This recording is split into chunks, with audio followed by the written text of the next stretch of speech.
আমার সকল বন্ধুদের ইজি ম্যাথামেটিক্স চ্যানেলে স্বাগত। তোমরা যারা 2022 সালে ন্যাশনাল মিন্স-কাম-মেরিট স্কলারশিপ অর্থাৎ NMMSE পরীক্ষায় বসবে, তাদের জন্য একটা গুরুত্বপূর্ণ আপডেট নিয়ে এসেছি। এই আপডেটটি যেমন পরীক্ষার্থী হিসাবে তোমাদের জন্য গুরুত্বপূর্ণ, তেমনি প্রত্যেকটি বিদ্যালয়ের মাস্টারমশাই দিদিমণিদের ক্ষেত্রেও এটা গুরুত্বপূর্ণ। তাই শ্রদ্ধেয় মাস্টারমশাই ও দিদিমণিদের কাছে আমার অনুরোধ রইল, আপনারাও একবার এই ভিডিওটা দেখবেন। তাহলে শুরু করা যাক আজকের ভিডিও। দেখো, department of school education and literacy, ministry of education, government of ইন্ডিয়ার তরফ থেকে ন্যাশনাল মিন্স-কাম-মেরিট স্কলারশিপ 2022-এর জন্য একটা সংশোধিত নির্দেশিকা প্রকাশ হয়েছে। এই সংশোধিত নির্দেশিকাতে কি বলেছে চলো আমরা দেখে নিই। পরীক্ষার্থীদের জন্য এখানে মূলত দুটো পরিবর্তন লক্ষ্য করা গেছে। কি আছে দেখি। 1 নম্বর বলছে প্যারেন্টাল ইনকাম সিলিং, যেটা গত বছর পর্যন্ত 1.5 লাখ টাকা ছিল, সেটা এই বছর থেকে 3.5 লাখ টাকা করা হয়েছে। অর্থাৎ বাৎসরিক বাবা মায়ের আয় যেটা গত বছর পর্যন্ত 1.5 লাখ টাকা ছিল, সেটা এবছর থেকে 3.5 লাখ টাকা করা হয়েছে। 2 নম্বর বলছে রিনিউয়ালের জন্য কিছু পরিবর্তন এসছে মার্কসের ক্ষেত্রে। রিনিউয়ালে প্রত্যেক বছর একটা যে মার্কসের ব্যারিয়ার ছিল, ব্যারিয়ারটা কিছুটা হলেও শিথিল করা হয়েছে।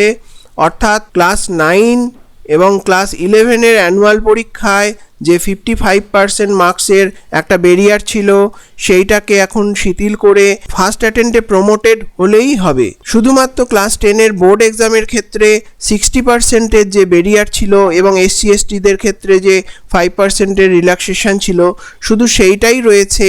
বাকি মার্কসের কোনো আর ব্যারিয়ার নেই, শুধু ফার্স্ট অ্যাটেম্পটে প্রমোটেড হলেই হবে। তাহলে দেখে নেওয়া যাক রিভাইজড গাইডলাইনে কি বলেছে। চলো আমরা ন্যাশনাল স্কলারশিপ পোর্টাল, যেটা NSPর যে ওয়েবসাইট, সেখানে যদি আমরা যাই, সেখানে একটু নিচে স্ক্রল করলে department of school education and লিটারেসির যে বাটনটা রয়েছে, ওখানে ক্লিক করলে দেখো ডান দিকে গাইডলাইন একটা অপশান দেওয়া আছে।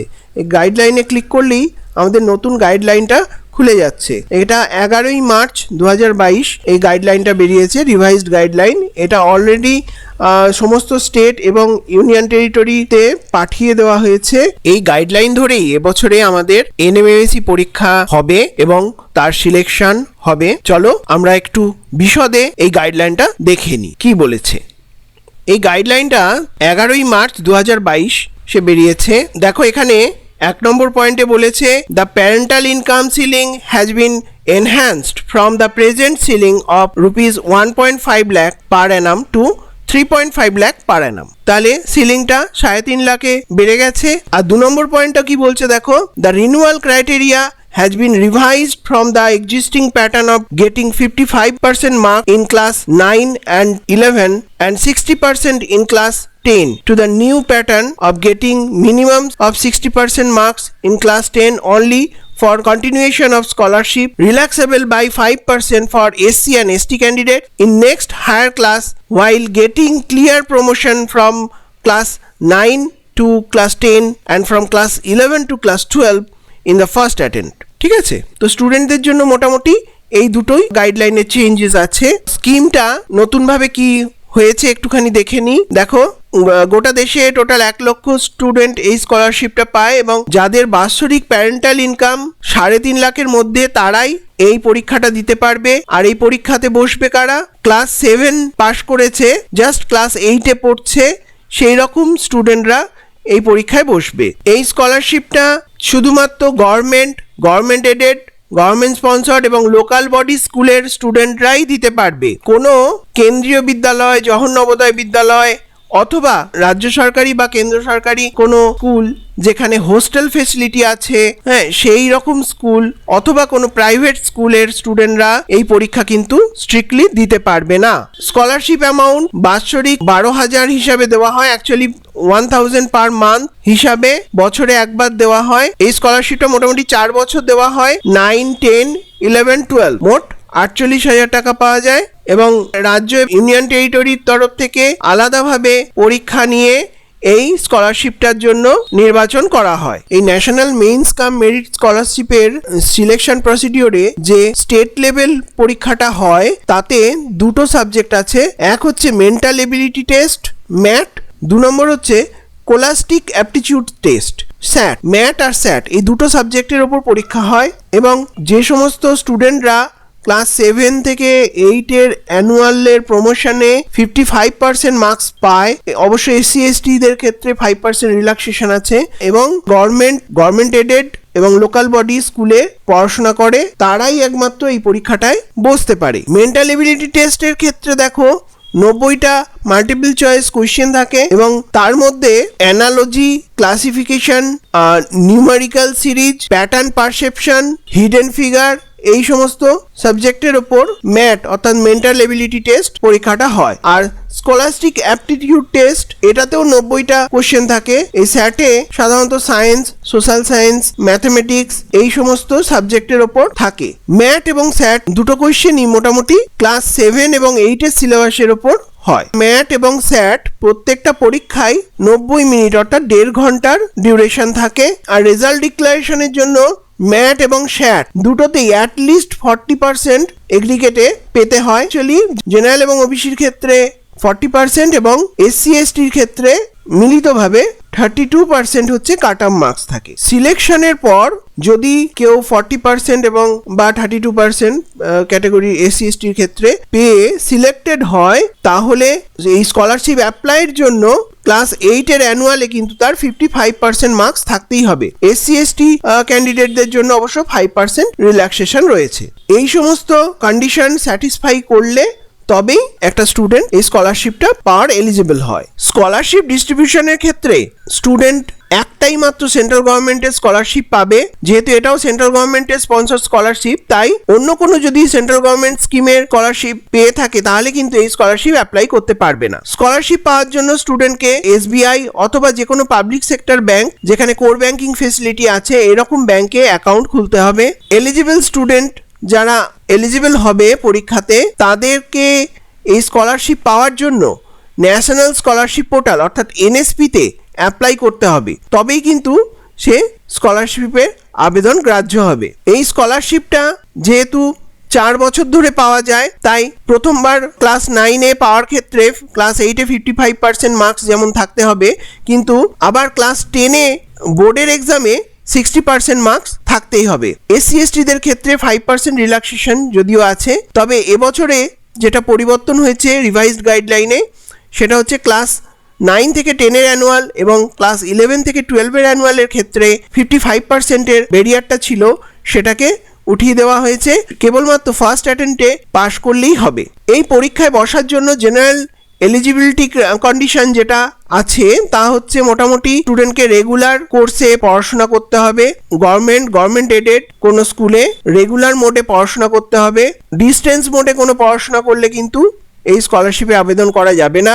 এই স্কলারশিপের জন্য এলিজিবল হলে পরীক্ষায় পাশ করলে তাকে NSP-তে সেই বছরের মধ্যেই অ্যাপ্লাই করতে হবে। টাইম পিরিয়ড যেটা দেওয়া থাকে তার মধ্যেই অ্যাপ্লাই করতে হবে, কারণ সেই বছর যদি সে অ্যাপ্লাই করতে না পারে তাহলে তার অ্যাপ্লিকেশন করার আর কোনো সুযোগ থাকবে না। যদি কোনো ক্যান্ডিডেট এই স্কলারশিপের পরীক্ষায় পাশ করার পর সে যদি স্কুল ছেড়ে দেয় বা সেই কোর্স ছেড়ে দেয় তাহলে কিন্তু সে আর এই স্কলারশিপের জন্য আবেদন করতে পারবে না। যদি কোনো স্টুডেন্ট শারীরিক অসুস্থতার কারণে অ্যানুয়াল পরীক্ষায় বসতে না পারে সেক্ষেত্রে ডাক্তারের সঠিক সার্টিফিকেট সহ আবেদন করতে হবে এবং তার সাথে স্কুলের হেডমাস্টার মশাইকে সার্টিফাই করতে হবে তার অ্যানুয়াল পারফরমেন্স রিপোর্ট।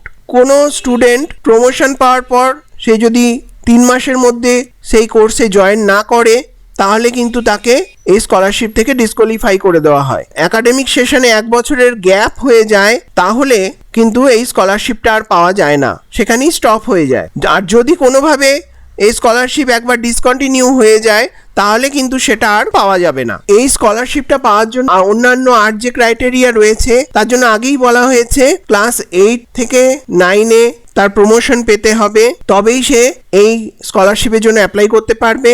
আর এই স্কলারশিপটা 9 থেকে 12 পর্যন্ত 4 বছর পাওয়া যাবে, তবে ইন্ডিয়ার বাইরে গেলে পাওয়া যাবে না। যদি এই 9 থেকে 12-এর মধ্যে কোনো স্টুডেন্ট ডিপ্লোমা বা সার্টিফিকেট লেভেল কোর্স করে তাহলে তার জন্য কিন্তু কোনো স্কলারশিপ পাবে না। এই স্কলারশিপটা ক্লাস 10 এবং 12 এ পাওয়ার জন্য ক্লাস 9 থেকে 10 এবং ক্লাস 11 থেকে 12 ফার্স্ট অ্যাটেম্পটে ক্লিয়ার প্রমোশন থাকলেই হবে। তবে ক্লাস 11 এর জন্য অর্থাৎ 10 এর বোর্ড এক্সামে 60% মার্ক, এসসি এসটিদের জন্য 5% রিল্যাক্সেশন সহ থাকতে হবে। যদি কোনো কারণে কোনো স্কুলে অ্যানুয়াল এক্সাম না হয় তাহলে সেক্ষেত্রে পরের বছর যখন স্কুলের হেডমাস্টার মশাই সার্টিফিকেট সাবমিট করবেন তখন সে স্কলারশিপটা পাবে। তাহলে এই হলো এনএমএমএসই 2022 পরীক্ষার সংশোধিত নির্দেশিকা। তাহলে শেষ করার আগে আর একবার দেখে নেওয়া যাক সংশোধিত নির্দেশিকা অনুযায়ী 2022 সালে যারা এনএমএমএসই পরীক্ষায় বসবে তাদের জন্য এলিজিবিলিটি ক্রাইটেরিয়া এক নজরে দেখে নেওয়া যাক।